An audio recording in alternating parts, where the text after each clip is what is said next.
Sindaco, i consiglieri comunali Zicari e Gramaglia ieri hanno fatto un comunicato stampa sollecitando il Presidente Civiltà affinché il Comune di Agrigento aderisca alla rottamazione. Ecco, approfittiamo della sua presenza qui per chiedere perché il Comune non aderisce, se c'è l'intenzione di aderire alla rottamazione Meloni. No, il Comune aderisce. Io anche ieri ho fatto un atto di indirizzo agli uffici affinché si attivassero con il Consiglio Comunale per approvare questa rottamazione, e anche ieri ho fatto un comunicato stampa, quindi per tranquillizzare l'intera cittadinanza. Noi dell'amministrazione comunale, quindi io e i miei assessori, siamo a fianco ai cittadini, ovviamente i cittadini onesti che purtroppo a volte anche per problemi economici non riescono a pagare le tasse in tempo dovuto.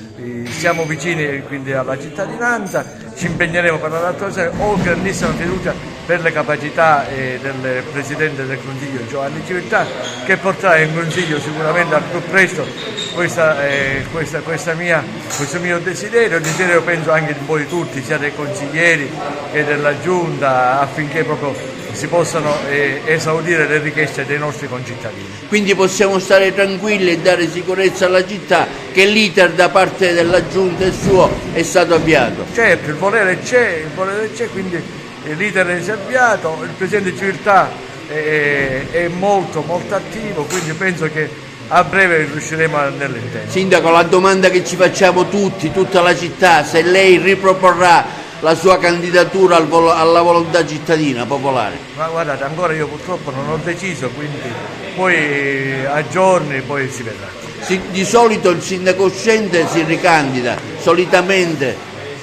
Guarda, lei ancora non ho deciso. Che cosa la trattiene, sindaco? Perché è indeciso? Forse no, dopo Capitale della Cultura... No, non è questo, naturalmente come ho tantissime cose da fare, devo dire la verità, voglio lasciare qualcosa, almeno per la mia sindacatura, qualcosa di importante alla città, sono tanto impegnato che devo dire la verità, ancora non ho pensato a un'eventuale campagna elettorale. Sindaco, ma lei è soddisfatto di Agrigento Capitale della Cultura, di quello che si è fatto, del risultato che la città ha avuto? Ma parlano i numeri, 1110 eventi in un anno, penso che non c'era nessuna capitale della cultura passata, 66 mostre, più di 50 libri presentati, un laboratorio di cultura e le associazioni locali culturali, che ringrazio, negli ultimi 3 mesi hanno dato il massimo di sé, Agrigento è stato al centro dell'attenzione. Io sono soddisfatto.